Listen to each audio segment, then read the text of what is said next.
inside, the old gods granted me a vision of the way to change reality.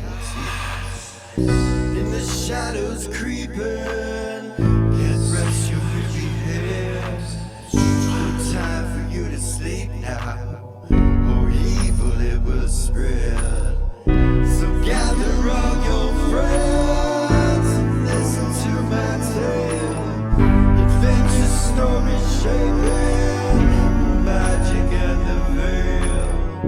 Dragons, devils, demons, and creatures that are fair, and heroes of the north. Just please don't be scared. The heroes are the monsters to the enemy.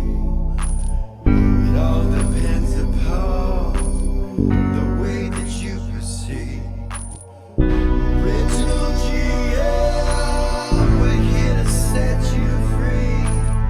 Come join in the adventure.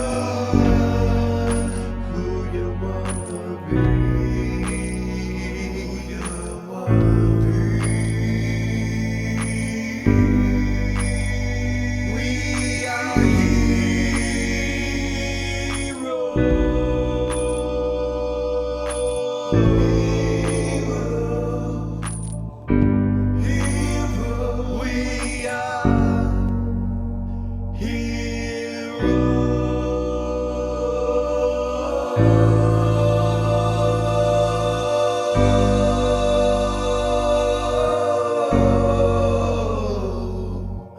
We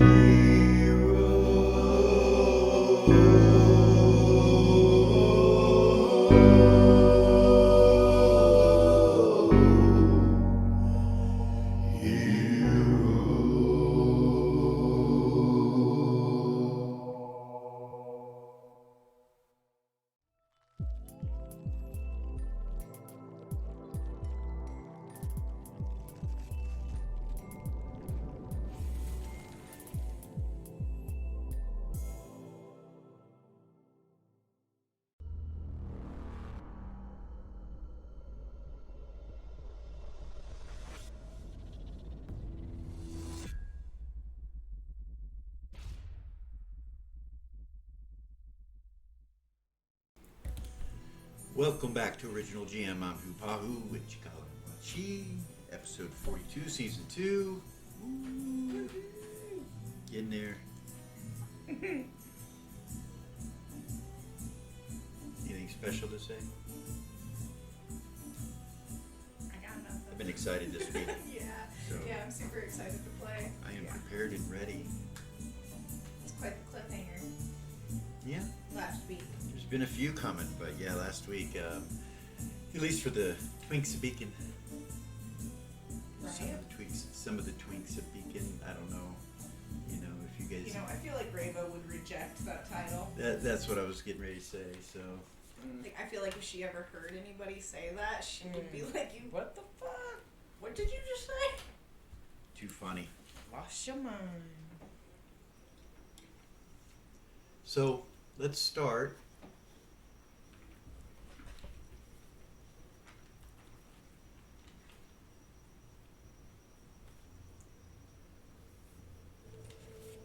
Inside the cradle. Okay. You slept, got in your clothing. Everyone's gathered together for the party at 7 o'clock. Things you wanted to do in between there, you've gotten done.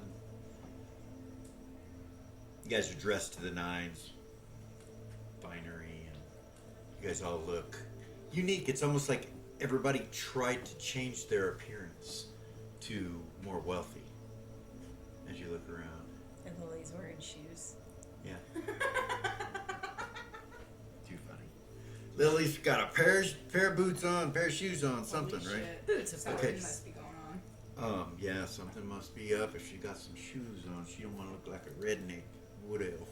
She coming with the highfalutin high elf slippers on. No, so it's nighttime. The sun's just going down.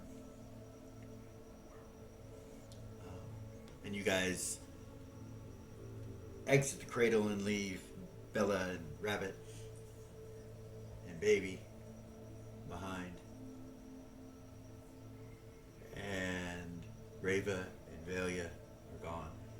So it's Vay, Eris, Lily, and Gorgane. That's who's going. You get Gore to put a doublet on. Double He actually date. does a doublet, and Shut some up. pants, Actual some, pants. some boots, some nice boots he puts on that are hard, hard soled with brass on the tip, and looks like some kind of spur coming off the back of them. They look old. Like he's had the carry. Fuck did that come from? And He has secrets. yeah. And then he puts a hat on that's got a big red feather on it. It's poofy. And then kind of looks over at you. Hedda doesn't go, right? So it's just the four of you to worry about. The other person would be Vay, and he looks no different than he normally does. He's completely the same. Era's on the other hand, she's wearing all white and just shining, just billowing with charisma and comeliness, and she looks really good. And Lily, I'm not sure what you wear, but I honestly don't. or what you change your outfit to, or if you actually change, whatever. No, she was actually. We were gonna go shopping and get finer. Okay, so you So would have it was got actual clothes. whatever outfit you wanted. Just describe it. What's the feel? Elegant, Okay, dark colors. all right, very cool. So you guys step out of the cradle. The street lights are starting to light up a little bit, and the sun's going down. There's two pathways, one that goes around towards what looks like the front of the building, and then one that goes to the back where there's another circular chamber like there is on both sides of this structure that he's invited you to. Lasar. Kind of think laser, but he's not. Lasar. Lasar, Hookleaf.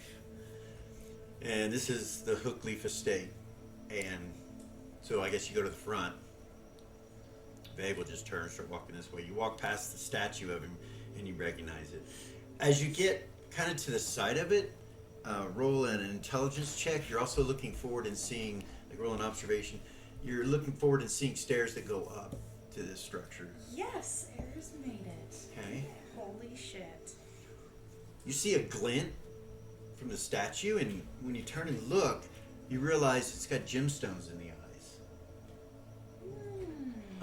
One is gold and one is blue on his eyes. What in the world? And you come walking up, you see two gazebos that are hanging off this cliff that overlook the city. And you can hear the city, from where you're at. It sounds less active than the day, obviously, but there's still activity. Most of it's taking place on the docks. Not actually on the docks, but next to the docks in some of these structures, and then off in the distance down over in here, to the south down there. So the lights that you see, the activity that are big lights and stuff like that, are coming from these structures here, and then like this, in these areas. So it's like the city's active at night during these hours down there still.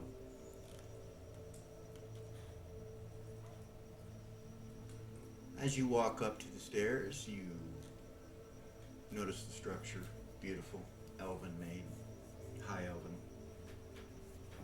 Archways and things of that nature. It looks very similar construction to your place, the Cradle. And just bigger. Yeah. And you guys go up the staircase and enter in? Or come up to the staircase to the doorway? Let Lily go first. You can hear the clinking of glasses and some laughter from inside.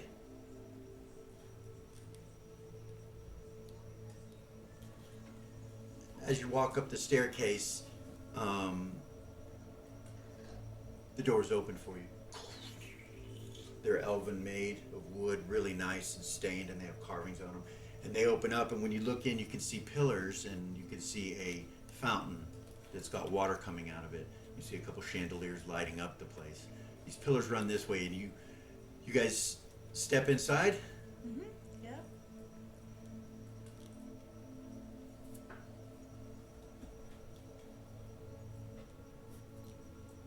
It's freaking beautiful.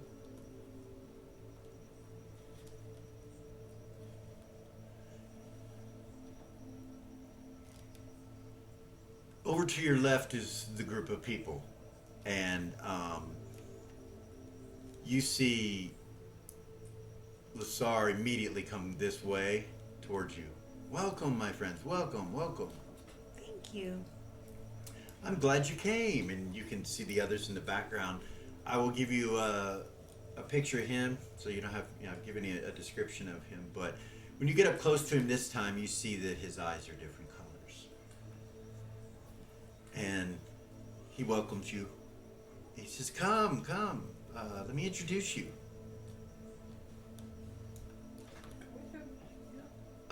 Stepping off the carpet doesn't seem to be a big deal, and you see some, but it looks like you shouldn't, you know what I mean? It looks very lawful, but he goes across them, and then he asks you to come this way. He takes you around over to here.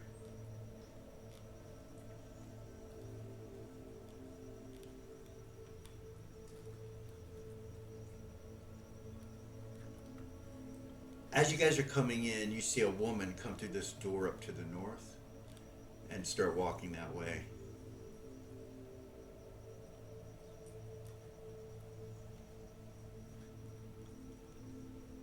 All right, this is going to be a lot for you to remember.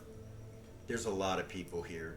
I'll try to give you an idea very slowly, and we'll go from there. But he introduces you to all of these people who will have a certain personality when they nod at you, whatever. This gentleman right here, Cowan Chaucer, he's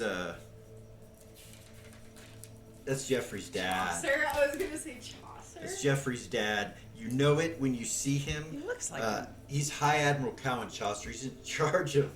He's the High Admiral. He's in charge of all the Navy or the ships. You're not sure if it's space and in the water, but he's the High Admiral. And he smiles at you. He says, "It is a pleasure to meet you. Thank you for coming, Emperor." He looks right at Vay, and Vay's like, "Of course, of course. All of us are quite excited to meet you all.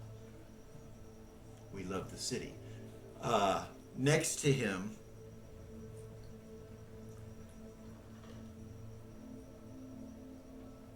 you see this man.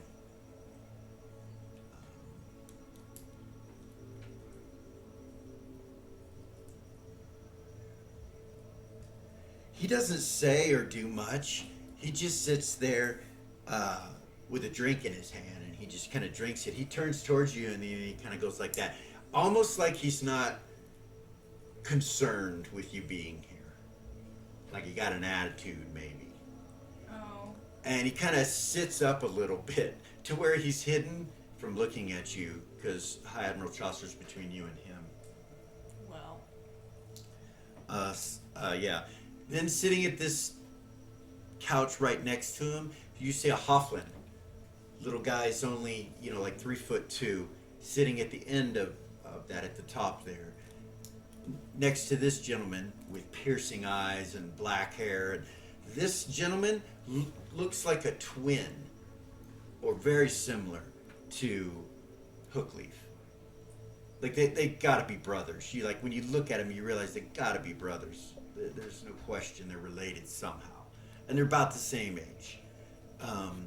Behind the little Hofflin, and the Hofflin's dressed in full plate mail armor, just kind of sitting back, and you see a symbol of a light gold star on his chest just exploding right here. Behind him looks like a dwarf that looks like a pirate or a merchant type. You're not sure. He looks very piratey though. And next to him is obviously a mage type. He's wearing very, very decorated robes with runic symbols on them. He's holding a staff in his hand that has a white mother of pearl globe at the top of it that has these angelic wings holding it onto the top of his staff. And he's got a big smile on his face, and he's kind of looking at you, you know, with a big smile. The Hoffman, he's kind of set back a little bit, but he's got a smile. And you see him kind of look over at the guy sitting on the other couch that had the attitude. He's just kind of smiling at him. Across from them, over here to the north, you see an elf that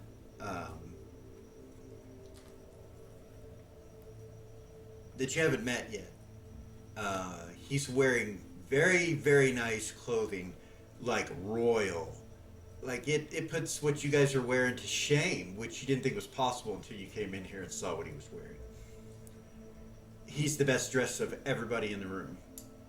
And he has these piercing eyes, and he just looks at you. He doesn't have like a smile or anything. He's just very inquisitive looking at you guys, like he's looking through you almost. And sitting on the couch with him is that woman. She's dressed very elegant and petite. Slim dress. Looks very relaxed. No weapons visible. No spell book. No, you know, she's not dressed for adventure by the look of her at all. And then standing behind her is this guy right here. And the first thing you notice about him is that his face has burn marks equally spaced all over it, from the top to the bottom. I will make it a little bigger. Okay. And his eyes are orange. His eyes they're gold, really. They're not Okay. orange, but the lighting in here makes him look a little different. But he definitely looks like a protector of her. Like he's seems to be watching over her by the look of him. Okay. Sorry, I'm not sure what's going on here, but anyway. Stuck. Huh? It's stuck. It is. Got stuck. So, and then across from them, I'm just going to leave him big right now. Sorry about that. But across from him is the elf from Filigree's next door to you. Mm-hmm. Very pompous, but he's smiling, seems to be having a good time. Talking, he's sitting on the arm of the couch right there, talking to these two girls. This is Tash, and she's dressed in very nice looking dragon scale armor that is white, but it's been tinted blue. The whole thing has got like a light blue color to it. It matches her eyes, and it just pops. Her eyes pop because of it. And she has some weird devices like ropes and a whip on her, and various other bags and accoutrements and belts, and they all match. Looks like Era's incarnate. Like everything on her matches. Whites and light blues, like they look very similar, except for this woman is dressed piratey, kind of piratey, but she doesn't have a hat or do-rag or anything like that. And then the girl next to her, there's no doubt she's a druid. You have seen her before. You know who she was, but she was in that group of druids that you've been to the Druid Council before, so you recognize her, Eras. You don't know her name, though. Was she at Eris's Yeah. thing? Yeah, and Lily was there, so Lily, you would recognize her as well, that she's one of the 99 druids that were there for that. I mean, there's a lot of druids, but Yeah. you would recognize her, you don't know her name. Okay. And then this lady walks up to this side right here. And then as he goes around, he introduces all of them, so I'll give you all their titles. I just wanted to give you a personality before we went too far. Okay. All right. This girl walks up, and if you didn't have Mind Bar up, Aries does. if you weren't immune to like charm, this is the most beautiful creature you've ever seen. and she smells so good when she comes walking up. And she looks just like that. She's not really smiling, not really frowning. Her eyes are glistening, the color that you see up there, that rust-like color. Kind of reminds you just slightly of Nira. Just a little bit. And she smiles and looks at you when he introduces her to you. So, I think so far up close, that's everybody. And I know this is a lot of people, and I apologize. But the Chaucer, It's a party. he is the High Admiral.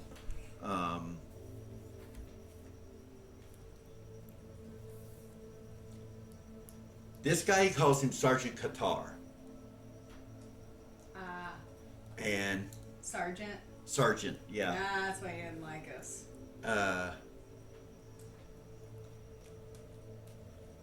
this guy right here. This is Sergeant Qatar. This is Cowan Chaucer. This guy they introduced is Elis Falarin.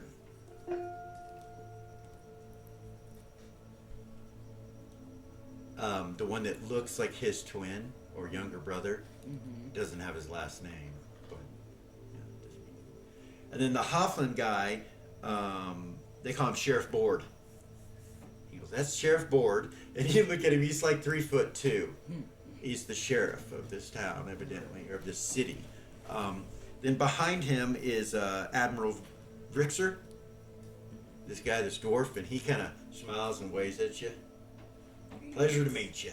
The Hoffman, when you say Sheriff Borden, he just nods at you like, he just kind of cowboy in a suit of armor is kind of the feel you get from him. Matter of fact, he has a straw cowboy hat on, and his plate mill helmet's not on, but he's in plate mill. Little guy. And then the wizard says, the great conjurer and the emperor and the master bard. And he looks at Gorgain and he's like, and the former berserker, my pleasure. I am High Mage Galen Ray, he says. And he says that right after he introduces the dwarf, the mage speaks up and says that and walks towards you to about right here, just smiling. Do you guys kind of step up a little bit more? He kind of just comes right here. Yeah, So- Lily would step up on the carpet and Okay. greet everybody All right. accordingly using her 34 charisma. Ditto. Whoa. Not a 34, but using charisma. Yeah. For sure. Well, it's a diplomatic situation, right? Yeah. So The I get bard. that extra 4. Yeah, absolutely. Yeah. The bard smiles at you guys, or not the bard, but the druidic woman smiles at you guys, and the girl behind her, when she smiles at you guys, she looks at her kind of funny, and she goes, "Mar, have you met them before?" She goes, "Of course." He switches to her and tells you who she is.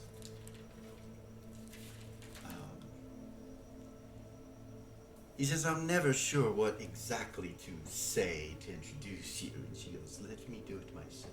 And he's like, he does that, just kind of go right ahead. And she goes, she says, "My friends call me Mom. And I hope that we can become friends." And she smiles at Eris, smiles at Lily.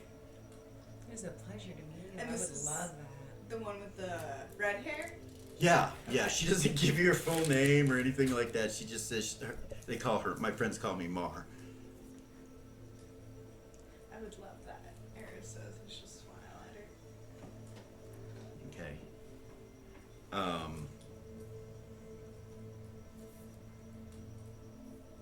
In the background as this introductions are coming, this is a lot of people for you to remember, it's a lot of people, and I know you're interested in this little group right here, but in the background, you see a paladin that's he's like about 7'2", human, largest human you've ever seen. Yeah. Comes walking up with a big smile on his face, dressed in finery, wearing a what looks like a small crown, a little circlet. It's real small around his head. Gives off paladin vibes, like when he walks forward, he's like, you know, he does the old paladin stuff, like he's wearing armor, you know, and he's smiling real, He real smiles, big. his teeth. Yes, and then there's this mage or this priest that's behind him, and they both are wearing the symbol of Gold Star, the sun symbol, from the center of their chest. You guys are just like, what the fuck is going on now? But he looks a little sick. His skin has got a strange tone. The priest or the paladin? The priest. It's got a strange tinge to it, kind of grayish looking a little bit. And then you see his eyes there. And then the paladin. He's, you know, blonde hair. I mean, all Very in there. Norse looking. Yeah. Then you see this guy sitting over here just glaring. He doesn't get up from the chair, and he's just looking at the food, which you see has been put on these two tables behind them. And then a man stands up and kind of smiles and casually comes walking this way. Looks just like Tuffy, but older. That's Tuffy's papa he told us about earlier. Miser Tuffington. Miser Tuffington, he says. And he bows and he's like, I take care of the banks. It's pleasure to meet you, he says. It's a pleasure to meet you. He smiles. He goes, I know you know my son, Tuffy. Yes. Tuffy is one of my favorite people on the entire continent. He said you were all here. Yes. If you need anything, just come to the banks. Thank you. He smiles at you guys and he says, and I think we're having food if for anyone that wants it. And he turns and walks over. He sits down. Meanwhile, this guy has walked all the way to here. The priest stays behind him. He doesn't come right out, but and as he walks that way, the mage steps to the side and lets him come forward to right here. And he extends his hand out to Vay, like a shake, like he's going to shake his hand. He said, they call me Naz. I'm the Grand Inquisitor of Queensland. And Vay's like, pleasure to meet you. He goes, it's a pleasure to meet you all. Thank you all for coming. We have a lot to talk about. My friends call me Naz. If you want to call me Naz, then according to the portents and the things that we have found, we ought to accept you with open arms. He turns and looks back at the priest, who kind of does this. He's like trying to hide from you almost, and he goes, get up here. And he looks real shy. He says, this is His Holiness, Frederico Quinn. You see him kind of look at you. He's like, Greetings. it's not that I'm nervous. I know who you are. He kind of looks at you guys. I hope that things will change. And he kind of steps back behind the paladin, who kind of glares at me and goes, no worries. It will take some of us getting used to you being here in our city. You do have a reputation, some of you. And Bay's like, yes, I expect as much. But know that we are allies. This is somewhere where we would like to live. Or at least, perhaps in the summer months. And you see him kind of smile. He's like, ah. He goes, why not the winter? He goes, I like the cold. And he kind of turns and looks up at him. He's, yes, I've heard that. Well, the Emperor of the North is accepted with open arms. May we all eat or sit down? And Hookleaf says, well, we haven't finished introducing everybody, Inquisitor. He says Inquisitor. He doesn't call him Naz.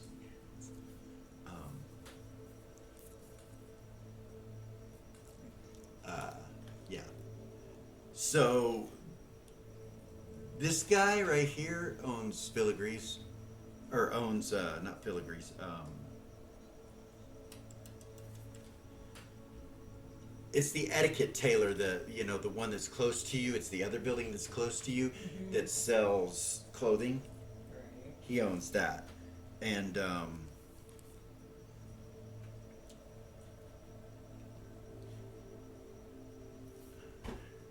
glasses. Who am I missing?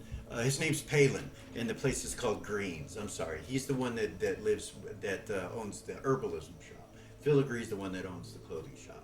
So this is Filigree, and he calls them Lord, both of these two guys. He calls her Lordess. So I think that's everybody. Didn't we go through everybody? I think so. I think so. Everybody I can see anyway. Didn't get this guy's name.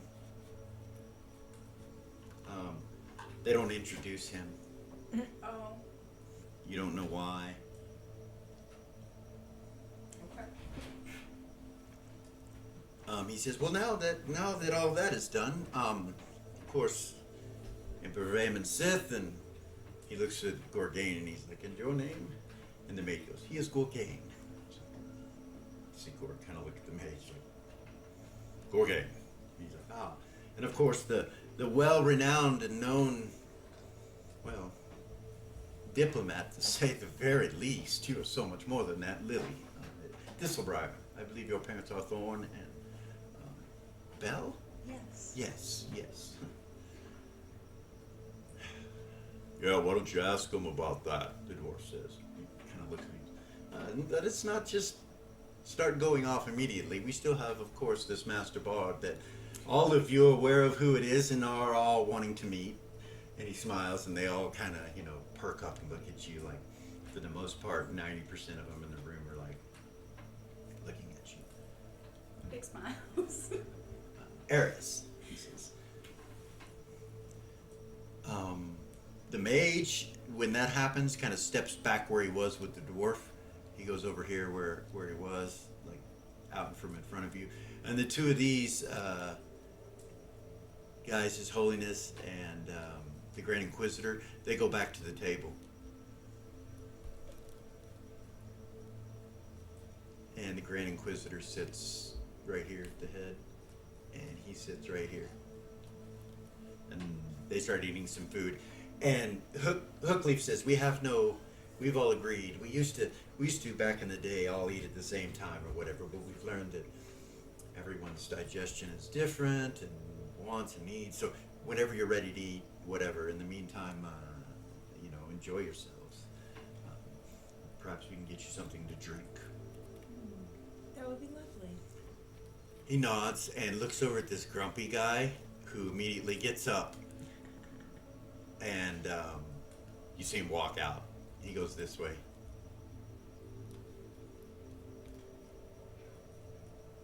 And he heads this way. He goes down these stairs. Because remember, you guys are up in the air on the second level. Okay. I'm just going to leave him right here. And it seems kind of odd. Vay kind of looks. He's like, is he just bringing up whatever? He's like, oh, no, he'll bring a bar up. No worries. You have Nectar of the Gods, Vay says. And he's like, yes, we do. All right. I'll take one of those. Vay looks around. There's nowhere to sit except for at the table over there. And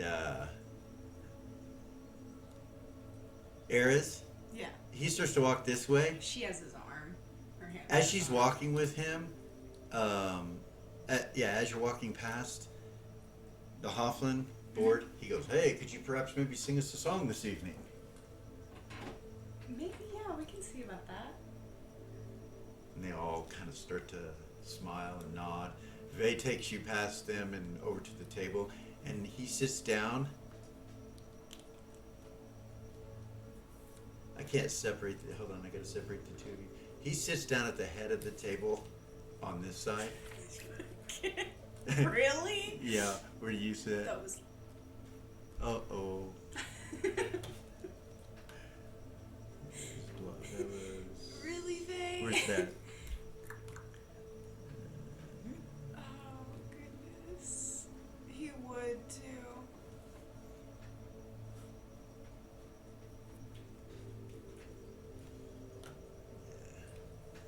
Undo what you just did.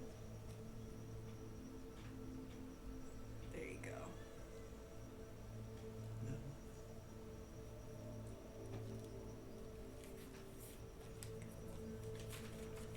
It's the one next to it. Now unlock them before you. Alright. Goodness. Okay. You sit right here? Yes. Okay. Right across from Tuffy's dad. Nice. Lily. You and Gorgain are right there. We'll go that way. Okay. Sorry, I was looking. I got excited. I Where are you gonna sit? next to Eris.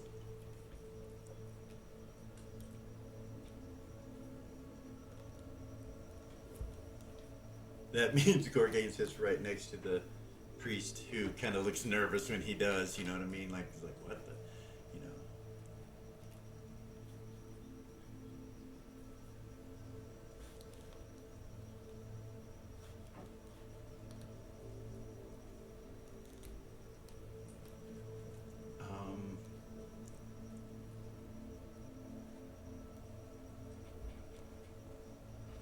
The dwarf Yeah.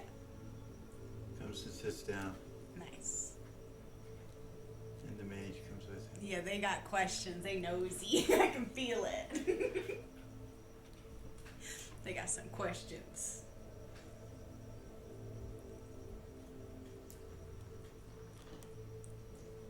And then Chaucer comes and sits at the table. Nice. About that point, everybody gets sat down. This guy comes back up, and he sets up a bar right here. Like, out of a bag, he just pulls this bar out, and it mechanically does something, and you see these gears turn. Just this mechanical bar appears between you and him, and he's sort of grabbing glasses out of it and making drinks. He's like, okay, I'll take orders. And Faye tells him.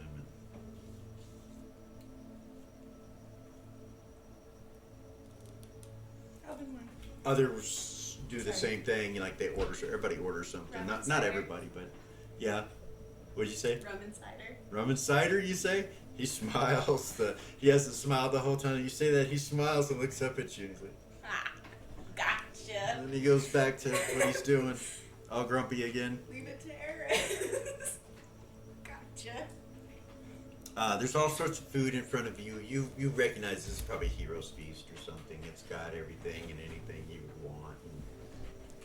And, yeah, so you start to eat. Or My job, drink. no, No, Eris ate before she came. I ate before I She came. did. I don't even need a salad. So you just take a drink. Yeah. Faye doesn't eat either.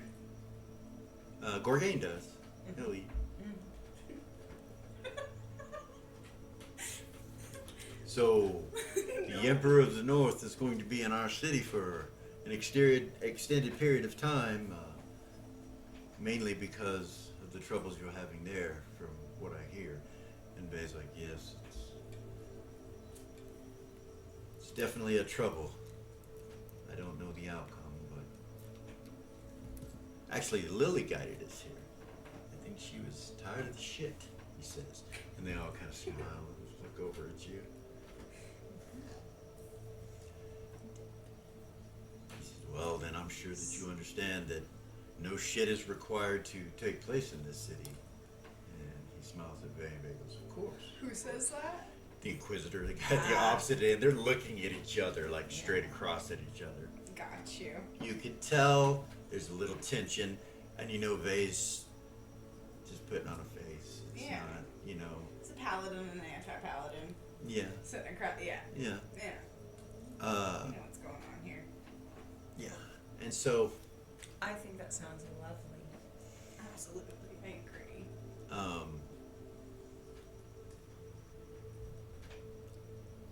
Chaucer says, I have spoken to my son, and I've told you we've all done the divinations. Everything is good, and of course you agree with it. Even your God agrees with it. And you see him kind of smile at him. He's like, I know. This is one of those men things, I think. And he looks across the table at Bay, and Bay goes, definitely. He smiles real big. The paladin does. Bay doesn't smile. He just keeps looking straight at him. And then Bay just kind of goes down, takes his drink that the guy puts on the table. He starts giving you your drinks. Well, we've run this city for some time, the mage says, as a council. Palin. And the fact that we have run this city for so long is because we have all come to an agreement which benefits all of those that live within our cities, both Upper and Lower Queensland.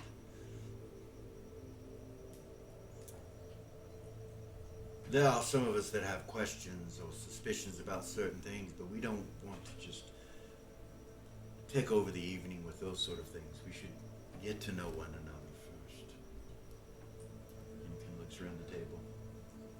See everybody kind of look at you guys and nod that's sitting there, including the Inquisitor and the priest, or the cleric.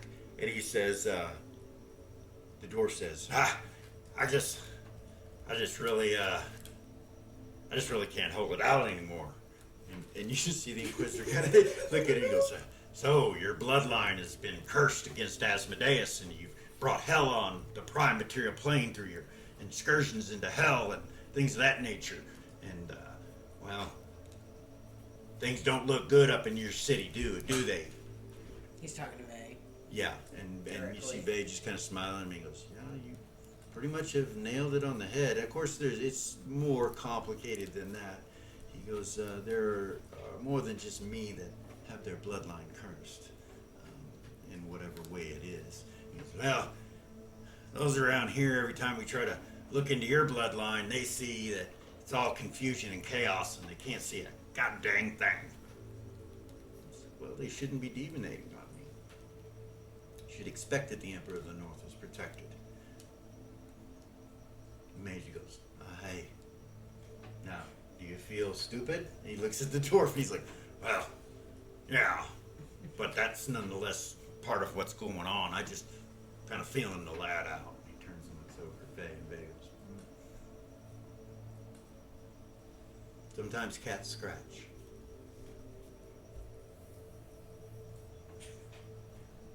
He turns and looks at the mage, and the mage kind of smirks a little bit. You could tell he got the joke. He's like, Can Aries detect cat kind? You can. 60-foot radius. Around it? mm-hmm. Panther ability? You feel a leopard behind you, or in front of you, Which one? right here. Oh, really? So his name was spoken. I didn't speak it. That's the one that, What's his name? Ernea Bloodthorn. You feel leopard. Yeah. Does he seem to notice that I notice? Yeah, he's leaning up against the couch. He figures it. You don't know. Maybe he thought you already knew. Okay. Cool. Just curious. Yeah. Interesting. Leopard. Prophetic beings or betrayers. Yeah, it's one One or or the other. Yeah. Of the cat lord. Wary of that one. That's the only cat you smell in here. Actually, no. You smell black cat over in this area. You're not sure exactly who it is. It's the panther innate ability to detect cat kind. That wouldn't let me know Okay, which one so exactly. it would, yeah, the druid, you feel black cat, you actually feel something on her that's black cat. You don't, she's not black cat, there's something with her that's black cat. Okay. Could be a cat. Could be a cat. Yeah, she's a druid. Or an item. Yeah. A cat or an item. Chris doesn't know about Lily and Gorgana. She Yeah. wasn't there. Yeah, she was. Was she there? Yeah, she was standing Yeah. right there. You're all cat kind. Everybody at this table is cat kind. Everybody at that table? Of the party. Okay.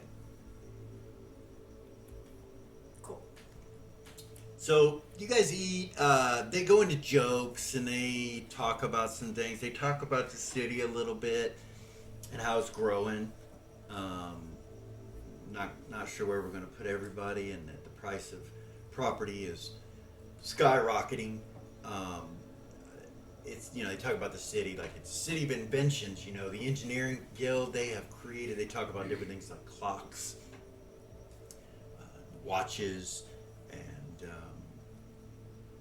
devices that navigate ships, complicated navigation tools for space.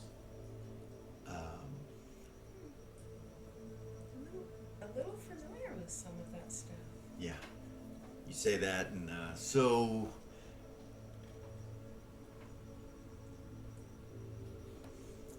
High Admiral Chaucer, he just kind of looks across the table from you. It's Jeffrey's father. He kind of looks across the table. Oh yes, what classes in specific? Ships. Yes. Um, Well, let's just leave it at a friendly thing.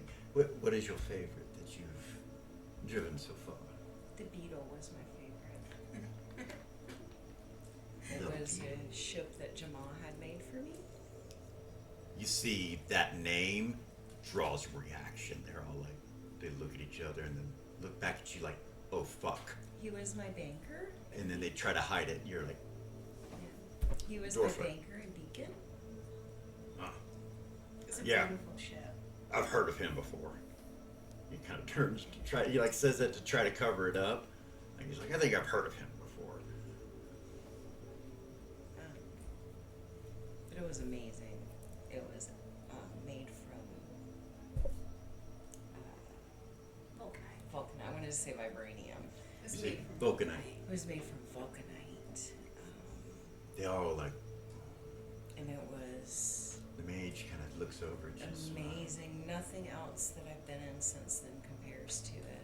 We've heard tales of the North and how they use this vulcanite.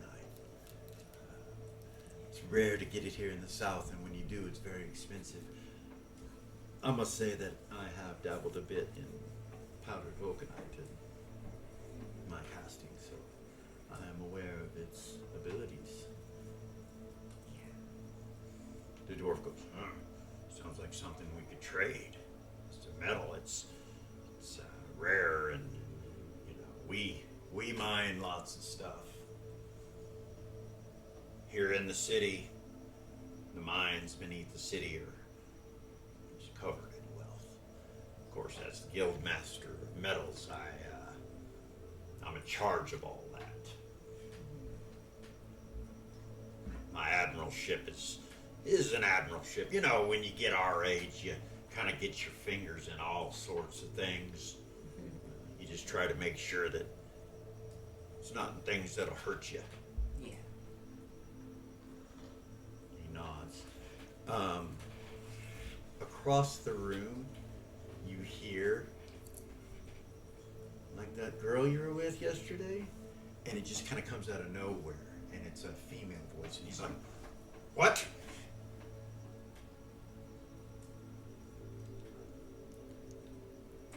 I don't know where that came from or who that was, but I do like the ladies. And he looks over at Harris and looks over at Lily. But it seems you're already with escorts, so. He kind of laughs. You see Veg kind of frown. And then he laughs. He thinks that's funny. Gorgane's just eating. And you realize he didn't hear any of it. No. He's eating. He doesn't care. He's like, don't tell me if it's. Give a fuck. He's No. only here because I'm here. Yeah. Don't care. And hold there for just a moment. Zero. Yes. You're whipping through space with Gordon. You guys are like, this is kind of cool vacation. You get to spend some time together, talk about some things, talk about the temple and how we're going to move, what we're going to do. And then you see the temple of Ariax fly right past you.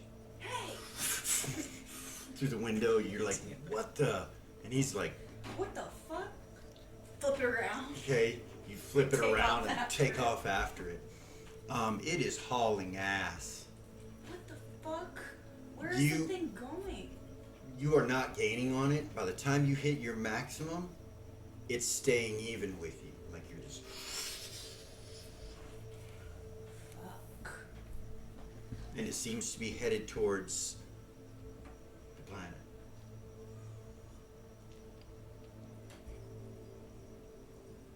Uh-oh. What? Gordon was saying. Follow it. It's just heading towards the planet. It's just heading towards the planet. I don't know.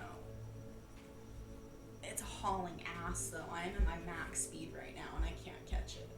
We can't gain on it. No, I cannot catch it. He reaches out and he's like, puts his hand on the helm with you, and you feel it start to surge, and you see energy coming out of his hand, and you speed up and start gaining on it. And he's just like, it's like, I'm not sure how long I can do this. Well, I can tell you, I can't do it forever. He says that to you. And I can't do it if we're moving the temple, because I'm wasting energy. When we gain on it, we're going to have to try to do something. You need What, to crash think into it? something. Well, it's so big, we aren't. Is gonna, that hole still in the side of it? Where those other ships crashed through it? I wonder if we could go in through there. We can look. She'll try to go to that side of Okay. it. So it takes you quite a while, like about 30 minutes to actually gain on it, and you're creeping up on it. And as you get up, you can see the holes. They're there, but there's some kind of shielding over them. Fuck. There's a shield. I can't get through. I bet the ship will go through it. Take a page out of Vay's book. Yeah. It's Brace, and he starts looking for a way. You seem like, you know, Show if I can do it. he grabs a hold of your arm is what he does, and then you aim it at it and crash it into the temple. I do. Okay. We're gonna stop there. Oh, Leave the two of them there. When Really? you crash it in the temple, you're hauling at like it's. You're still going, and we'll come back to that Hauling later. ass. If there was anybody standing there. And we're gonna take a break right there, and we will be right back.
we're back.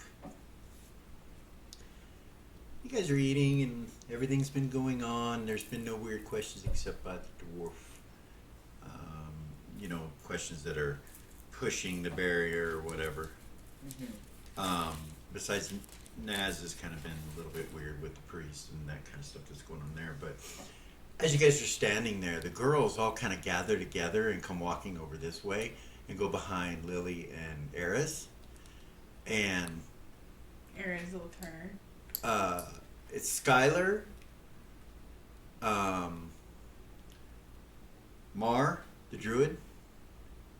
She's the one that's up front.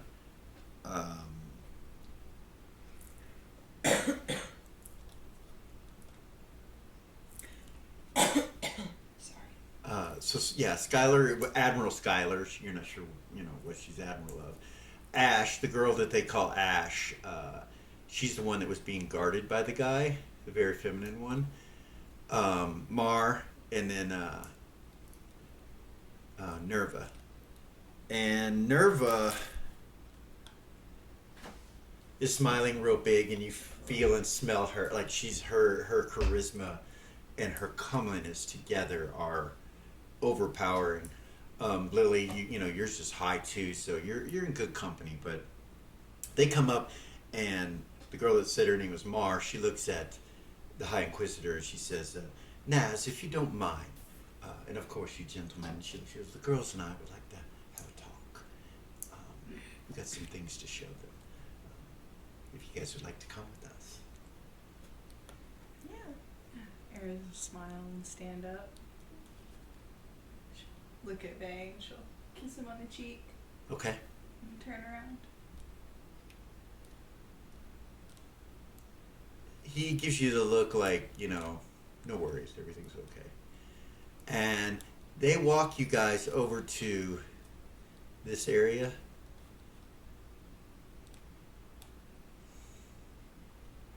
By the fountain. And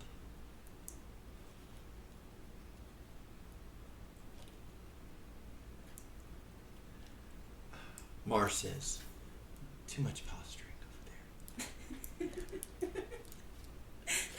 I love your dress,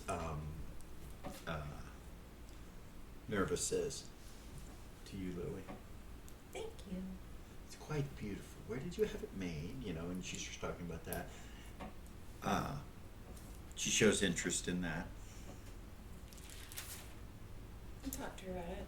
Mar looks at Eris as she's talking to Lily, or as Nerva's talking to Lily. She looks at you and she says, so, I know this might be an odd place to say this, but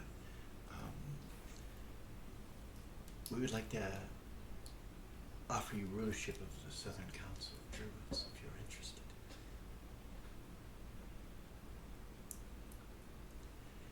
Lily, you're talking to her. I'm going to let you roll percentile dice to see if you're trying to... Or well, actually, I'll just ask you, are you trying to listen to all the conversations at the same time? No. Okay. All right, so you don't hear that. Yeah. She just smiles at you. It seems very normal. Everything's normal. Yeah. Yeah. I am a Marina Greenvine, keeper of the old faith in the southern portion of Shield. And she smiles at you. She's a little stunned. She's like... Tornax, an old friend.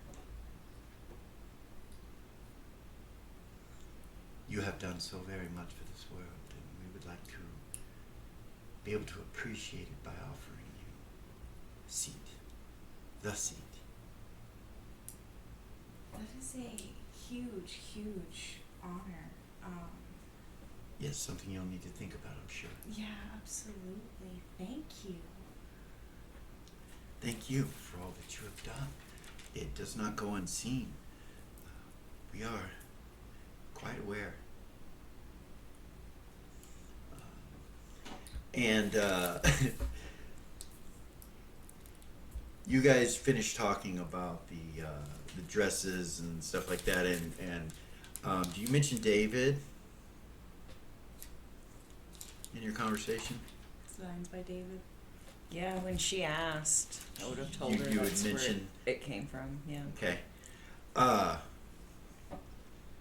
She says, yes, I've heard of his work. He has some strange things for sure. He does. But I like some of the things that he's done, and I would love to perhaps have something made. He's really wonderful to work with. At the very end, he will try to add something. How do I say it in a nice way? Obnoxious to the outfit. And Yes. if you just tell him no, then you're set. Like a weird hat or a strange bag or something that doesn't quite fit. Fit with the outfit. Yes. Right. Something that is more what he probably believes is good, as opposed to you. Yeah.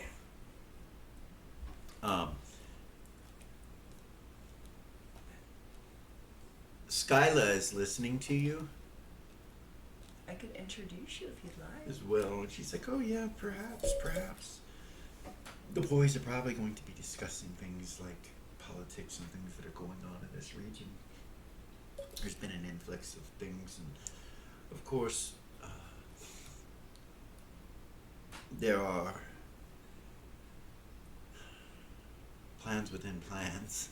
There's a lot of us. And she kind of looks over her shoulder. She goes, we have all been running the city for some time, and it's taxing. I understand completely. Ash, the lady that's right in front of you, Eris, Yeah.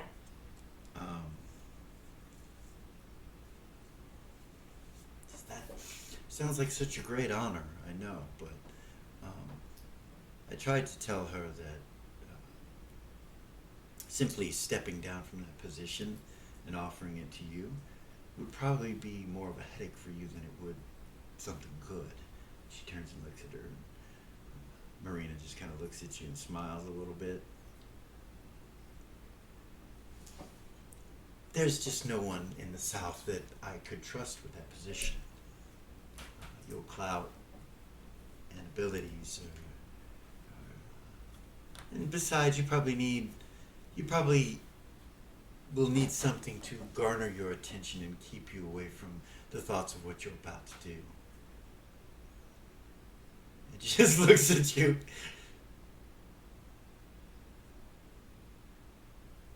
Anyway, the other girls are all confused with that statement, and they kind of look, and you hear that conversation.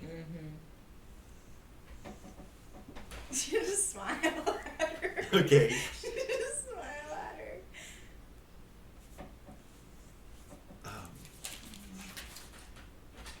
Back to Zira. Oh goodness. I need you to make a saving throw versus magic when you crash the ship into the other one.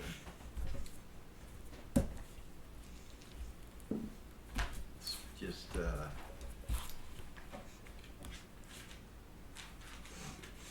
I used to know this by heart. Before we change systems, there we go. Saving throw versus magic? yes. No. Roll your Wait. Yes. Okay. Yes. All right. Because of the fucking ring that Gordon gave her. All right. Yes. You make the saving throw so you're not stunned when you crash being connected to the helm. Neither's he.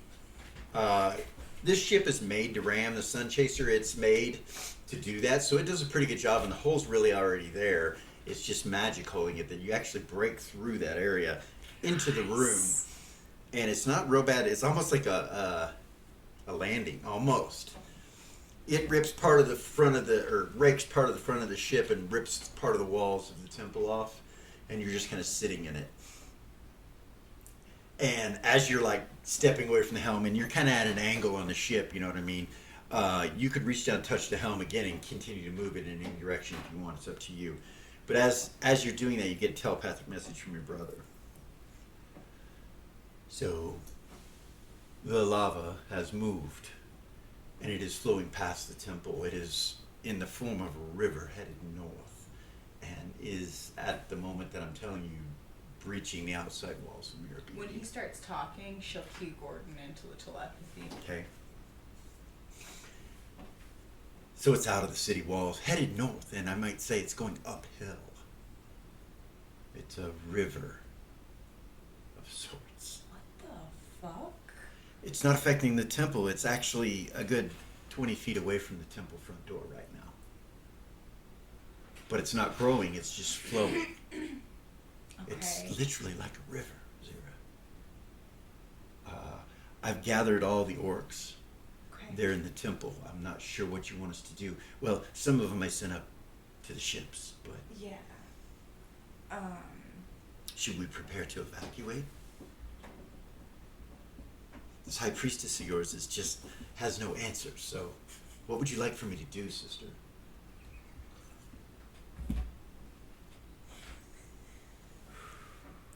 Hold on. All right. So you're looking out the window of it and you see the temple, that room that they had crashed into before. That was the old cafeteria. Yeah. And it doesn't look, it looks untouched. It does look like it has dust and things like that on it, but it's untouched. And you don't hear anything. And you're still moving. Like this ship is dragging your ship along with it, like you landed on an aircraft carrier or something. She'll look at Gordon. You said you can move the temple, right? Yeah. Should I move it? You might should, yeah. Yeah. He says he's gotten all of the orcs. Hack says he's gotten all of the orcs into the temple, so we're 20 feet away from the door, like he said. I don't know.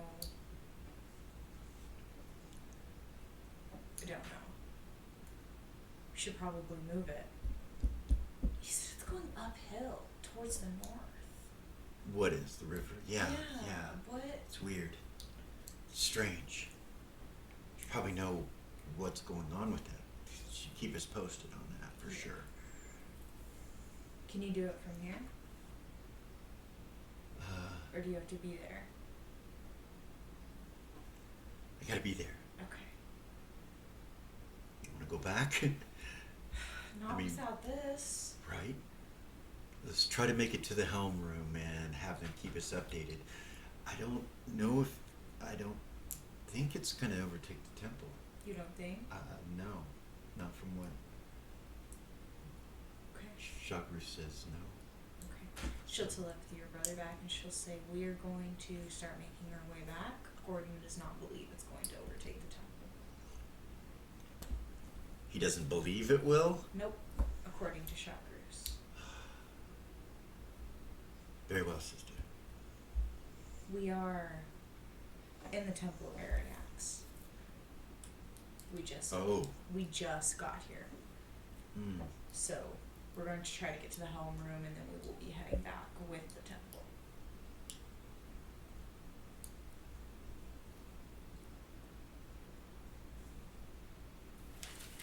He doesn't seem worried about it, so. Well,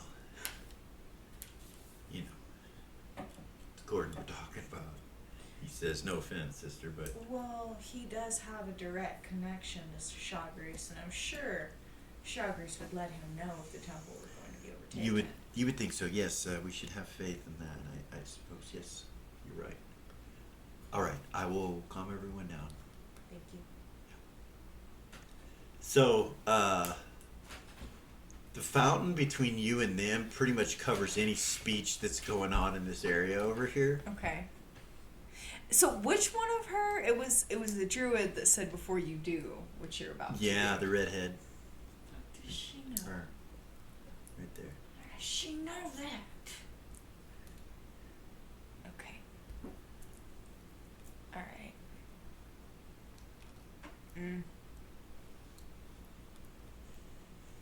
She asked her to do what?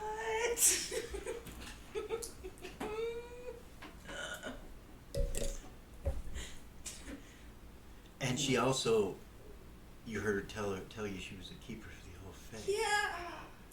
That's She's the highest keeper of the old faith. level It's you her. can become as a druid. She is the keeper of the old faith. She is the highest level druid you've ever met. Anyway, That's crazy. I wonder if that's her circle. The one that nobody knows who it belongs to. right?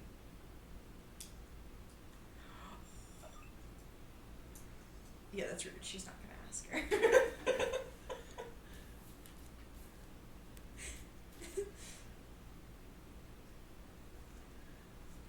Skylar says, so there's a lot going on. We're glad to have you all here. Are you planning on staying? I am. Eris would say, I would like to get a house here. But things are kind of up in the air right now. We'll see. I really like it here. The city is beautiful. She nods. She's like, I'm sure that we can make that happen.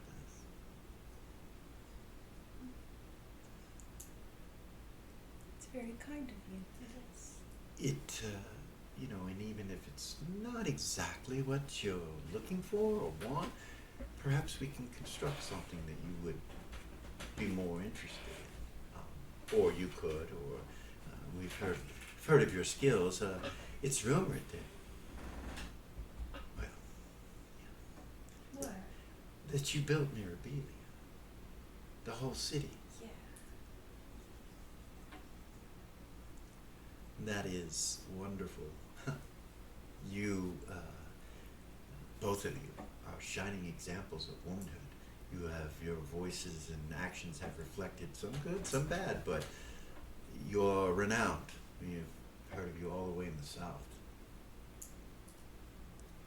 It would actually be nice to put some of the rumors to rest. It would.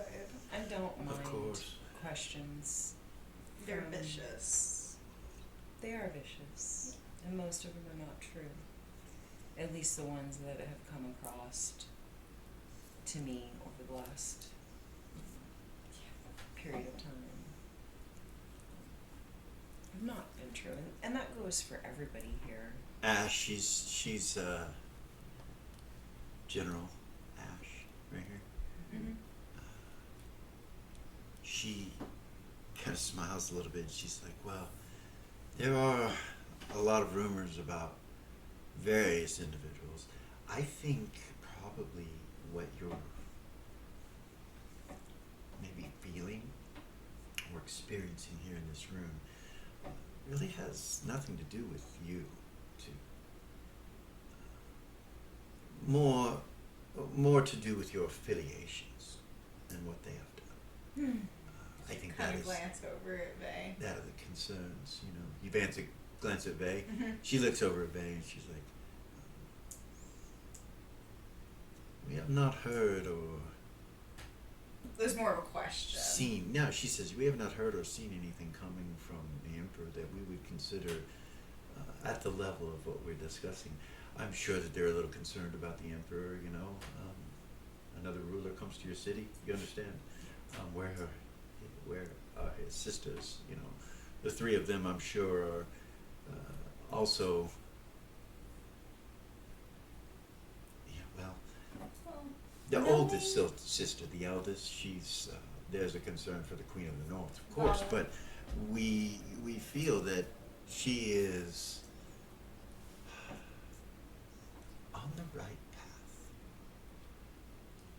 Well, knowing his two younger sisters, I can tell you that they don't want to rule. Neither of them. They have zero interest in anything.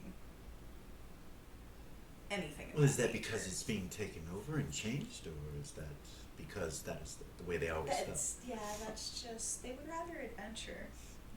Yeah. As a matter of fact, anytime that anybody addresses Velia as a princess, she has no issue telling them that she's not a goddamn princess. Ain't no motherfucking princess. Yeah. So, Well, it's probably not a non-issue. and being a princess or an empress, you know, those are two different things, I would suppose. But so she does. Does she? I heard that she claimed the empress. Is that not? I mean, you guys would know. We just hear, like, you want to squash the rumors, then I'm sure the opportunity, you know, it's not that I talk a lot, but when it comes to war or things of that nature, I'm quite interested. Leaders are the old men and women that usually start wars, but it seems that in Mirabilia it's much different. I heard, many of us have heard, that the Emperor and his sisters are unique beings from space, and that they cannot be harmed. Those are the rumors that come about. That there was one story about what is her name, Rava, Rava. chopping her own arm off and putting it back on as a joke to show others how strong she was. You know, who knows what is true and what is not. Don't know if that happened or I not. don't know either. I'm sure these rumors are, you know, yeah, yes. And as far as like the two of them, yes, they, you know, claimed the rulership of the North, but I think it was because of their brother. I don't think either of them really wanted to or cared, but I really can't speak for them. Well, whomever it was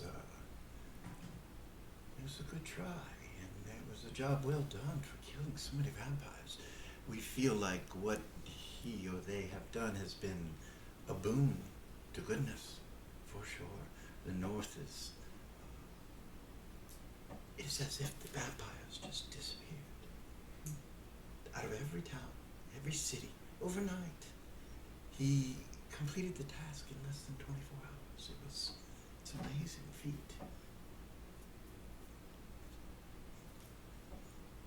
Roll into your intelligence. Actually, wisdom. Yes. Wisdom. Yes. Yes. You guys know that all the vampires fled to Mirabilia. It wasn't like he killed them, but they all fled to. But it appeared evidently Like that. like he scourged the north of the That's vampires. awesome. Yeah, Aries will let that rumor Okay. stay. All right. So you guys let that one stay. Yeah. So you say yes. She just looks at you. She's like, "We hear it. We heard that." It's quite an amazing feat, she would say. She turns and kind of looks over at Bay, and she's like, I see what you see in him." And she looks at you. It's fine. And it is a good thing the two of you are together. I think so. I think so too. Not that you need my approval, of course, but as someone that likes to look at art, the art of your love for one another is a beautiful thing. You're very sweet. Well, they say that I can be, but not as sweet as Mar. Mar seems to be much sweeter than I just definitely turns and looks at Nerva. She goes, I'm definitely less sweet than Nerva. We all would die to just smell her walk in the room. And you see Nerva she kind of turns and looks at her and just shakes her head. She goes, it's not my fault that I have the finest tailor in all the lands. Oh, not that David isn't. He is good. He is one of the best. But I should take you to mine sometime. He would not be adding that last thing. She smiles. You finished your wine, you finished your drink, whatever you have, and the girls are like, perhaps some more wine. Some wine, please, she says, and he gets off of his bar and brings it over to you, fills your glasses up. Thank you.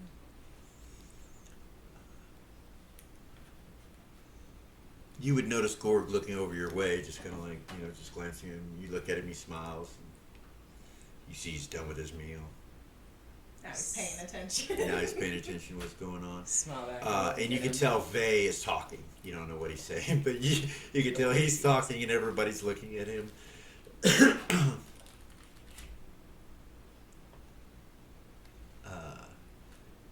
So, Hookleaf comes over here and he's like, "Girls, ladies, is everything good? Do you mind if are you done with your conversation?" He said, "I don't want to impose upon you. I just wanted to make sure that our guests, are comfortable. That's lovely. You'll find that this is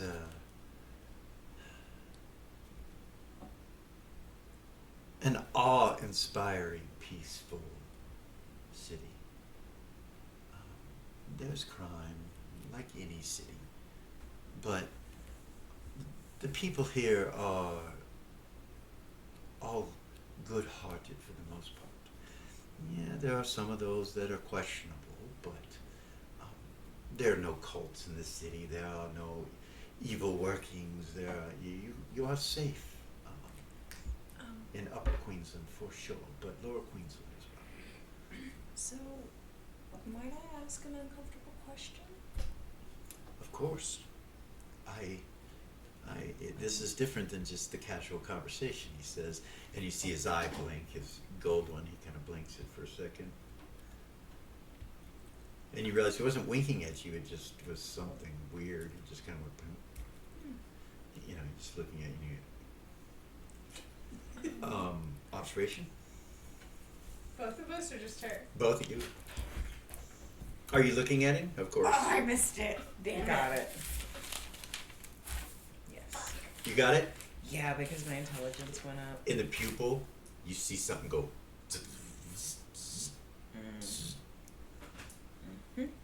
You don't see it. Did you make yours? No, you I don't missed see it. it. You miss it. So it's mechanical, like my Yeah, hand? like your hand. It's something magic mechanical. That's why they're different colors. You think? Nice.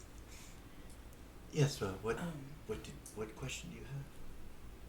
You see him lean over and he pulls off this little fruit off the plant next to him, and takes a knife out and cuts it. He's like listening to you. I was gonna ask. You forgot?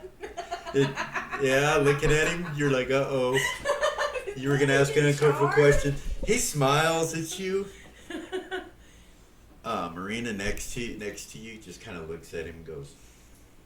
It's like, what? What was it? An uncomfortable question. You had an uncomfortable question, dear.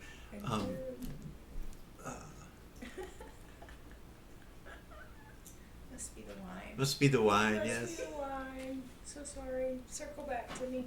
All right, well, I just wanted to make sure you all were comfortable and you felt safe, and to tell you that the city is full of peace. There are some things that are going on, but for the most part, we haven't had any sort of robbery or assault in Upper Queensland in over a year. That's amazing. Yes, it's peaceful, calm, good-hearted people.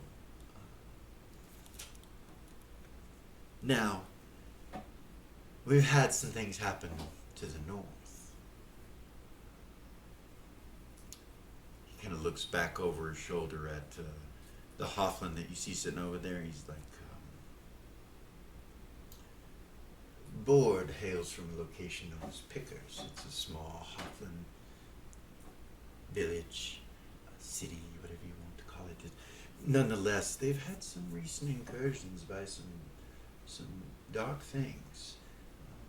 And Freedom Hills to the north of us, between us and Rhodes End, and the roads that go between them, have seen some activity as well.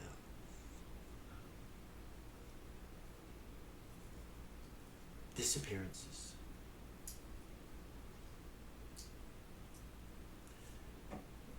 Nothing we've been able to divinate upon has brought any answers. It's not like they are important people.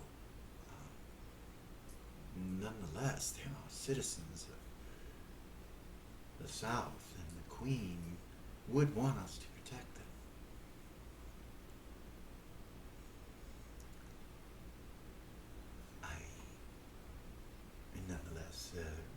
Freedom Hills is not as free as it has been, and nor are the roads headed to the north. Something dark is taking hold. You don't just capture people for no reason. Something is afoot. So things like that, strange things. And then, of course, we have seen some very diabolical storms come on Queensland from the seas to the south. Southern seas have created massive waves within the last year, at least 3 times, that we'd had to protect the city from. Galen does most of that. She's talking about the mage, Galen Ray. I believe she could help him if need be too, but we've never needed you, right? And she's like, no. The druid says no. I've never done anything to protect the city from the weather. There's been no need. Palin has it under control. I remember my question. I've He's seen several gold star symbols here in this room. they all kind of look at you, you know.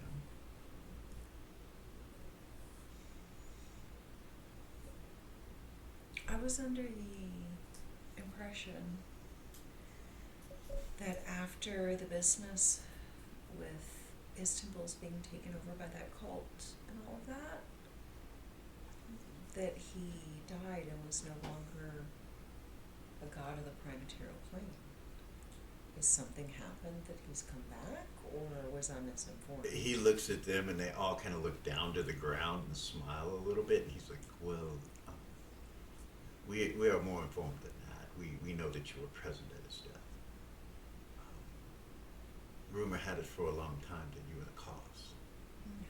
He sacrificed himself. Yes, we are aware of that. But we had heard." Everybody said I did it.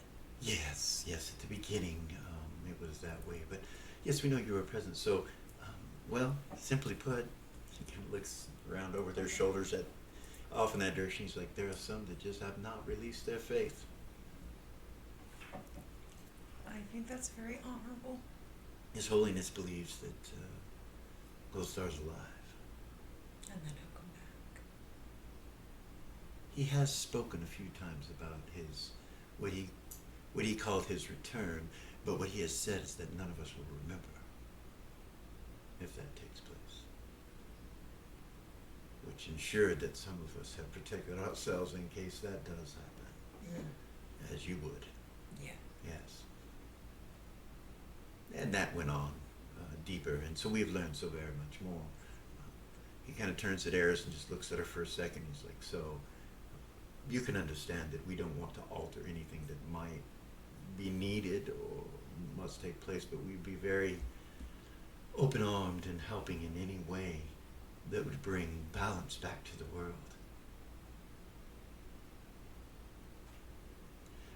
We know that if we know, others know, and that there's a danger there. There's a question as to whether or not the threads of fate can be cut.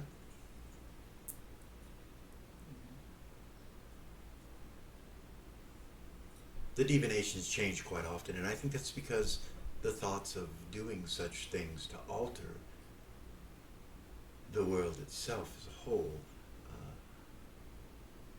are being hemmed, or whatever you would call it. But do I do it? Do I not do it? Whatever. Like the waning and waxing of the moon. Yes, it's exactly like that, dear. From day to day. Most recently, I'd say within the last 12 hours or so, maybe 15 or so, it has stayed solid that it will be done. So we have to accept their belief and faith without any judgment. He looks back over his shoulder over at him. But regardless, we can only help our city for him to return. So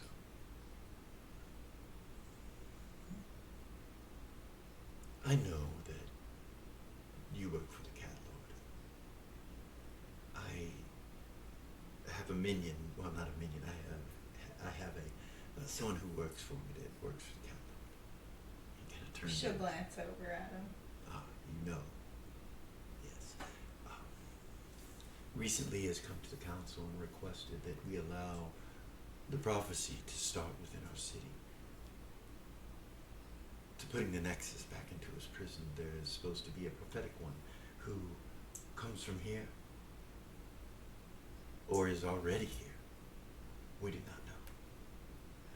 But you certainly have our help. Whatever it is that we need to do, you can consider this whole council. There are 12 of us that rule the city. We rule it, we are caretakers for the Queen. Queen Amore. She comes back once a year. It is part of the curse for her family line. Something about the crown of their family was cursed by a dark force, an ancient evil. One to the north. One who recently, it was told, awoke. They called him the Ancient One. It was known that he was coming against your emperor. We thought that he had lost, but it seems that he has not. He is not. There's a smile. Not sure, we do not get all the details, but we know enough to know that it's about time that you come back home, back to good, back to balance. These evil excursions and evil acts are not you. We know this. And I am not judging you in any way. Things happen. People die, and he gets right about there, and the girl next to him, Nerva goes, and he just stops and kind of looks at her. She goes, "That's inappropriate." And he's like, "Of course, please forgive me. I understand that things can happen to change one's beliefs, and that life can be rough, difficult. But there's a council here that will embrace you if you want to be embraced, if you want to leave that. We're here to support you."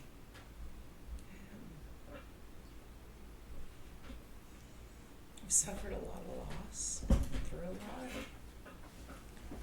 but I think I'm back where I need to be now. And I'm happy to be in service to Listinia. I'm sure the magic items do not. It doesn't hurt. It doesn't hurt. Yes, I'm sure. By the way, I should stop by again another time and actually purchase something. I'm sorry that I did not take the time to do that. I did. It was a strange situation. We will miss the old one. He was loved. Who used to run it? We called him the old one. He came from the east. I'm trying to remember his name from the note. It just said the previous owner. It That's all it did. said. It didn't give a name. Didn't give a name. Others had nicknames for him, but to truly know his real and true name, that never happened. None of us really know. We know he came from the east, but that is all we know. He was very wise. Often the council would seek his advice. We know he worked for the Catholic.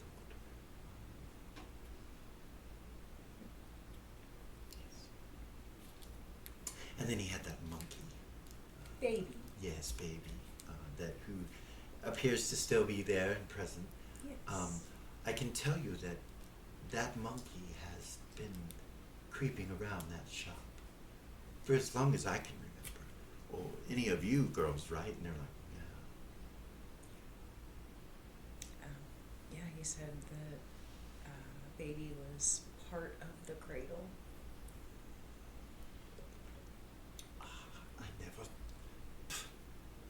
an idiot. And the girls kind of giggle a little bit. He's like, they're like, we knew, baby cradle, we knew that, but you know, we're women. And they just kind of look at him, and he's like, yes.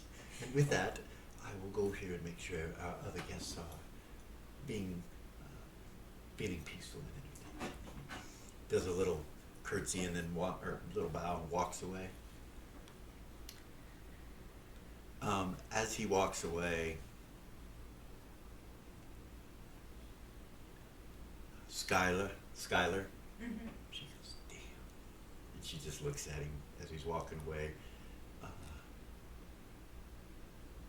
And the other girls kind of giggle, and Mar goes, yeah, he's got a nice ass on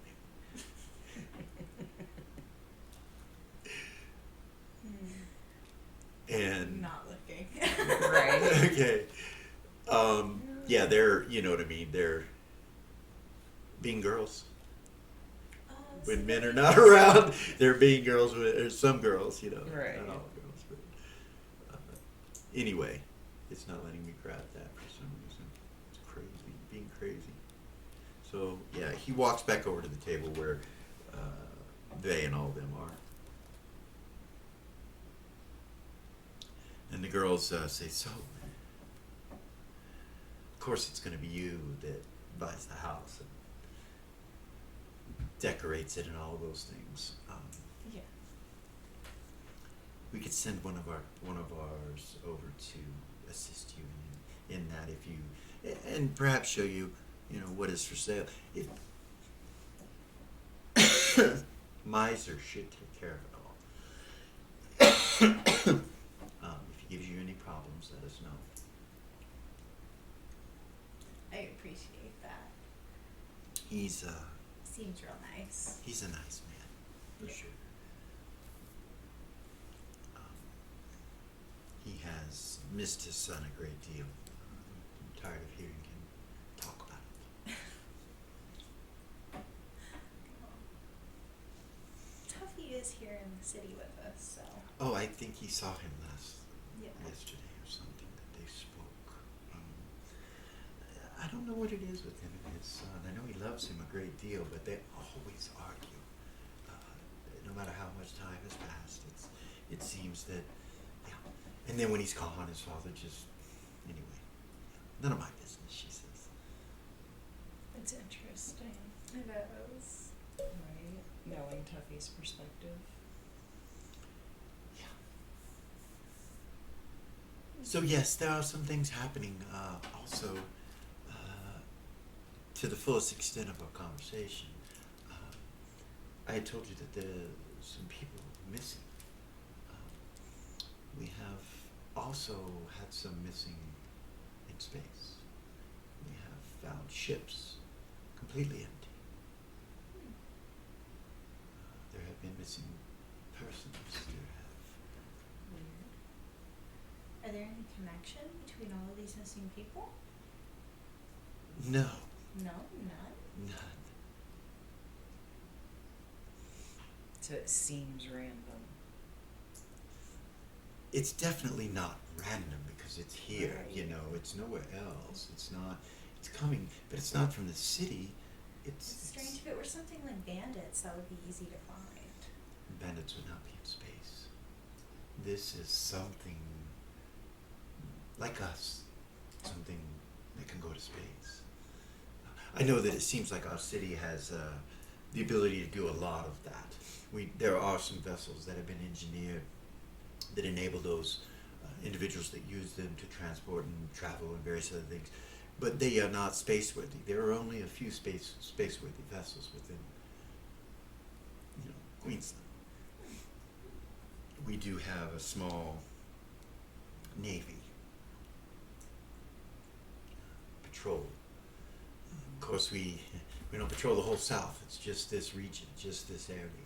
The areas that we are concerned with, of course, we use reconnaissance and such things. There are some small spell-jamming vessels that, there are some wealthy people within the city, and they use them to travel from place to place, but often they don't even go to space. They stay down here. So,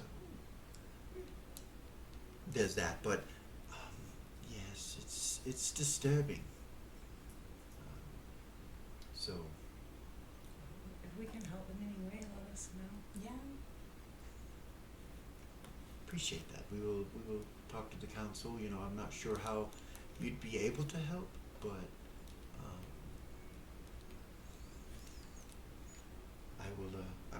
I will continue this conversation with them, and we'll see what is needed.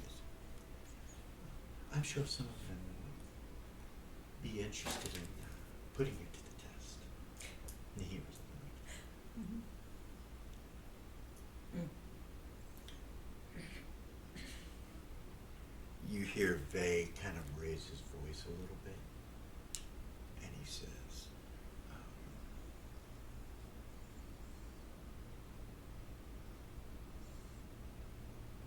the bond of the heroes of the North are not just through camaraderie. And there are those in our group that I will not abandon, no matter what your personal opinion is on it. The girls are like, they kind of turn and like look back. You see Naz kind of staring at him. He's like, it is merely a concern. I'm sorry if I've offended you, Emperor. These are questions that the council will have, and if we are aligning ourselves with you, which we are, and you hear Vay goes, because your God told you to. And he's like, yes, because our God told us to. It is not a worry. We are an ally. We are allies. And we will do everything to keep that the way that it should be. You see Vay kind of nod, and he's like, well,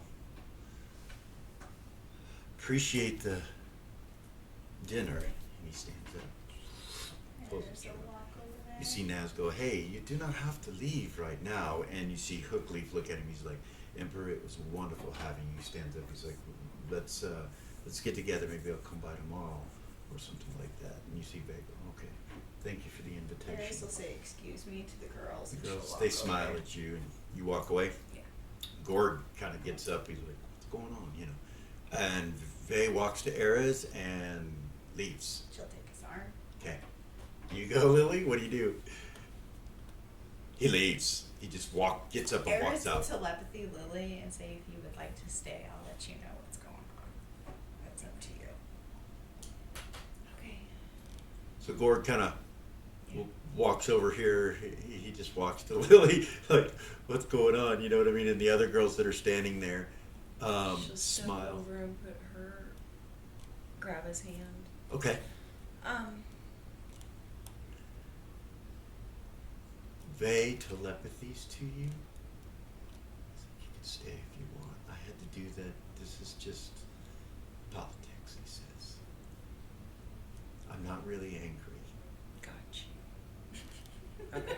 And him and Eris leave. When you leave, he goes across the street, like when you come down to the bottom of the steps, he goes across the street to the gazebos, and you guys get up into the gazebo and can see out over the whole city and everything. Nice. Lily, what do you do? He Do comes up not- and holds his hand.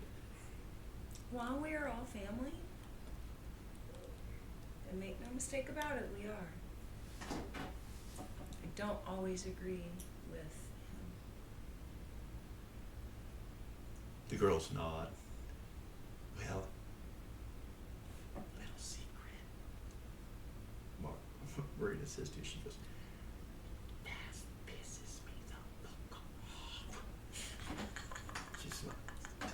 The other girls kind of giggle. She goes, all families have problems. The important part is that you stay together. Yes. Exactly. And Naz knows that.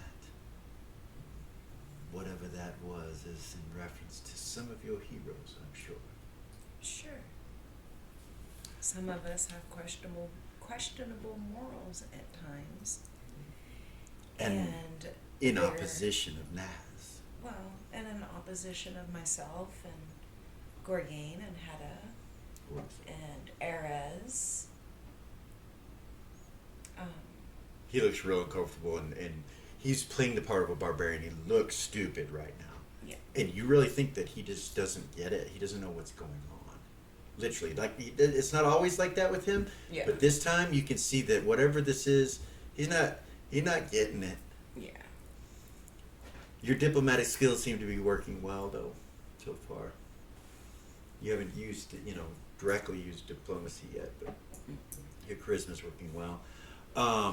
The men are over here talking, and he would have escorted, Vay out and said good night, and then he comes back in. He would go to where you guys are, so he comes walking up right when you after you say that. He's like, is everything okay? That's how we balance each other. They're like, yes, we should keep balance for sure, is what the druid says to you. That will keep everyone happy. Yeah. If there is equal parts of each belief, that would be best. But I am not in complete control of what takes place here. But as a whole, the world should be in that fashion. It is out of balance.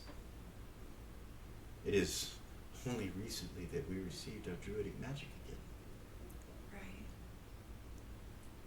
thanks to your friend.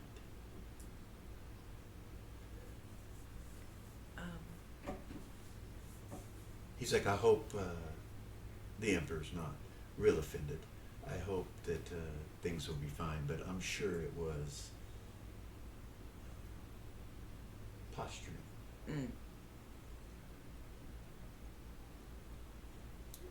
I don't blame him. I don't see eye to eye with Naz all the time either. He is the Grand Inquisitor because it's needed. That's why. Yeah. And I can tell you from experience, our Inquisitor in the North was a complete asshole. Oh, you had an Inquisitor. We did. And so I understand that role. He really is a good guy. He just, Right. he's responsible. For a lot. Yes. Yeah. And it He- all falls on his shoulders. He is pretty much the leader of the council. We don't state that openly, and no one really leads. It's a vote, but he sways many of us because he has made the right decision many times over, and we trust him. But we do not always agree. So, I guess for us, she'll look at Gorgain and then look back at him. He's looking. The bottom line really is that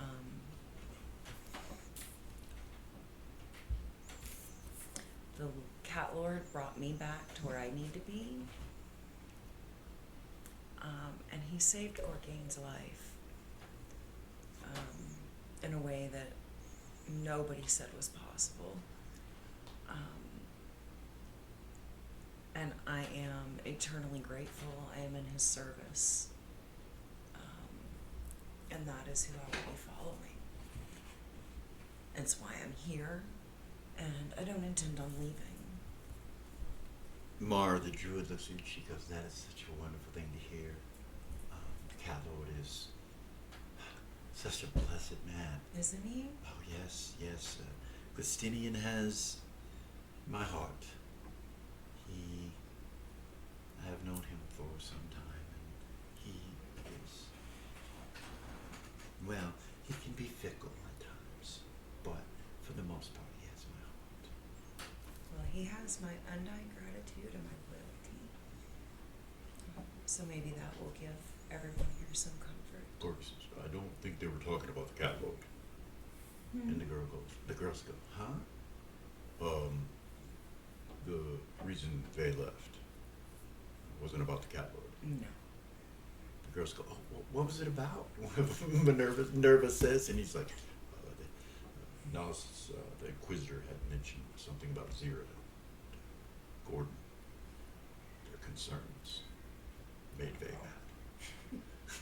And what about Azir and About them being evil, about them following Shadow, and that the goal of light is to put light in every corner. And what about balance?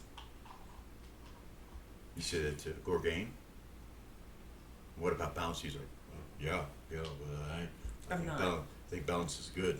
And the girls are all It's kind not of smile. it's look at not you. directed towards you, love.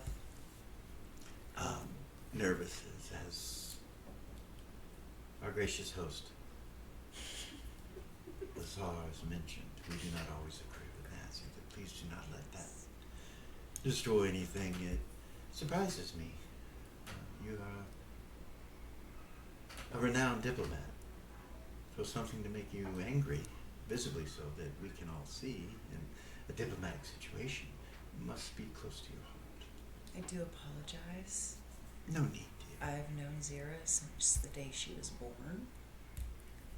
I watched her grow from a baby into a woman. The half-orc. She's gorgeous from what we hear. Isn't she though? She's... We've never met her. I've never seen her, but she does hold a very special place in my heart. well, then she is a friend of ours. And without her, I wouldn't be here. We cannot speak for Naz or the rest of the council, but that is an area that there's very few of us that use the shadows. Very, very few. And I don't, and would never, but it's not my place to judge her and her choices. Of course. Well, we have heard good things about her as well. I've tried to mention it to Naz. From what I know, she's destroyed Mammon. And if that's the case, then she is helping the balance in a great way. It is the case. Yes. Well, then she must be powerful. And I think, I can mention to you some of the things they're going to ask you, but there's no need. Just don't be surprised about some of the questions as time moves on. Okay. Don't let them offend you. Know that you have allies. And You're to the- have a good understanding of what rumors... Of course. You hear the dwarf over there. He's like, well, that was a good one on you, Naz. Trust your war decisions, but not your lips and your mouth. And he turns and walks away and comes this way. He's like, excuse me, loves, excuse me. I'm not trying to interrupt your conversation, but I see there's a couple fellas over here with you. Yeah? So, I'm sorry about that. Please tell the young lad that nothing to get his knickers in a bunch over, because, Naz he's probably just following his holiness. It's probably his holiness that's got the questions. Gotcha. Anyway, don't worry about that. They're not here, you're here. And, we are happy to have you in the city. And I believe his portents. And when he says, his holiness, when he says it's good and you're going to do good, I don't know why he has to ask questions. I mean, if my God told me that right away, then that's not just do it. Right. And sometimes they need things to be so fucking clean that, you can eat off the wall.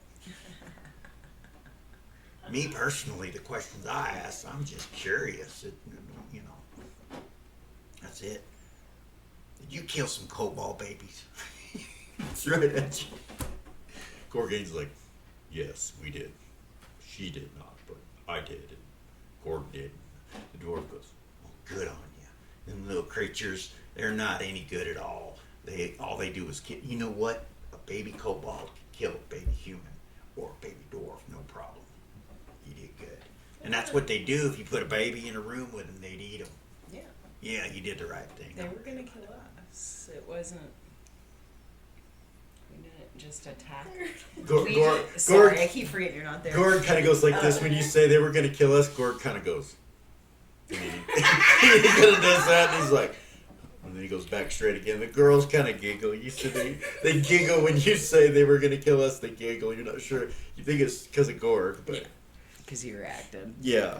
He has no pan face. He's not good in diplomatic situations. He's not. Need to teach him a pan face. Yeah. And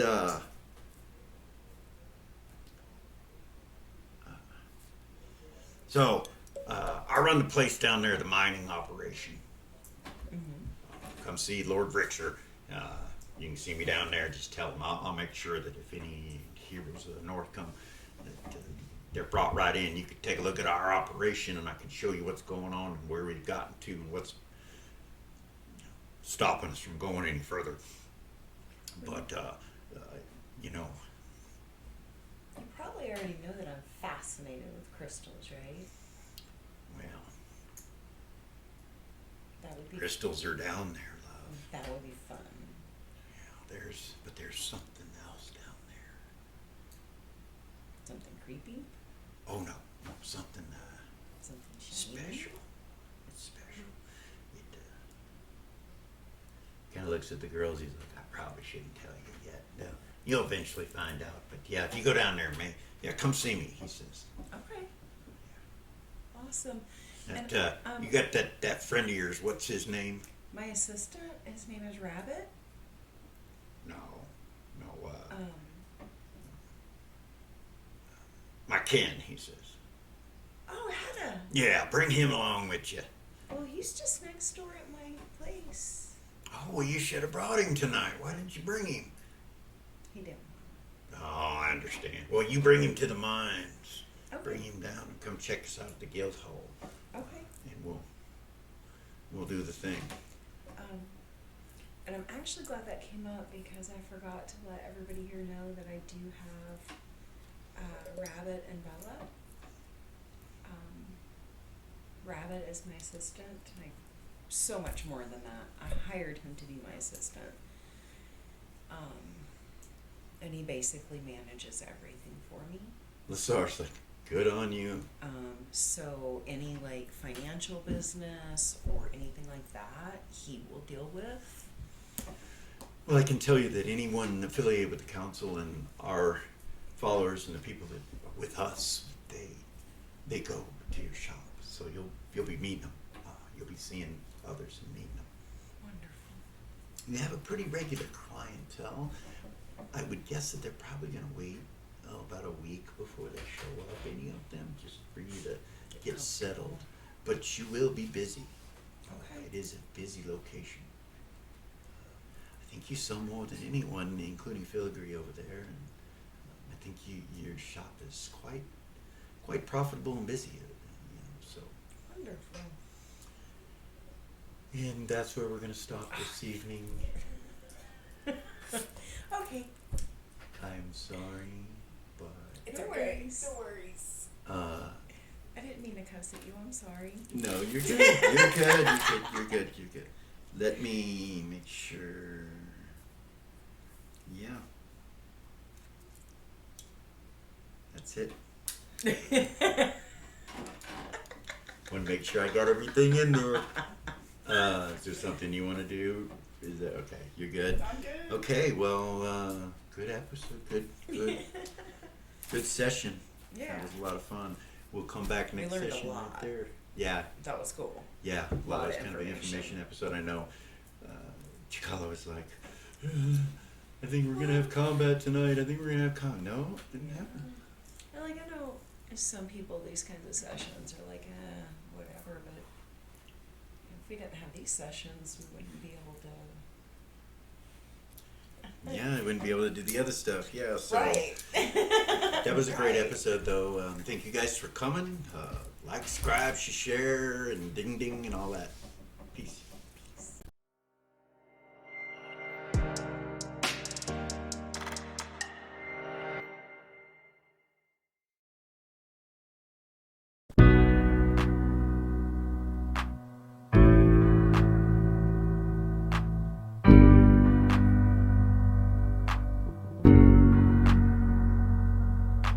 There's a gift inside the old gods granted me, a vision of the way to change reality.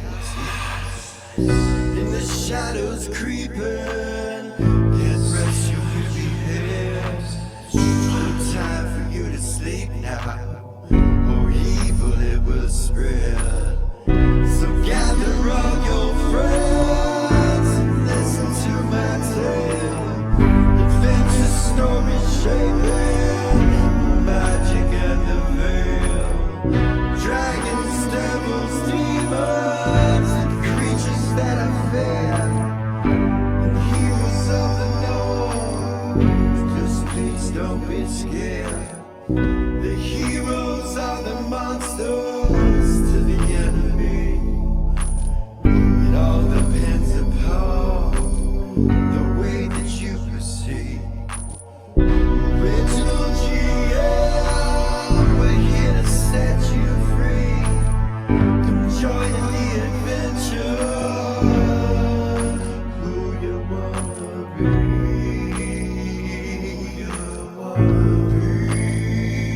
we're here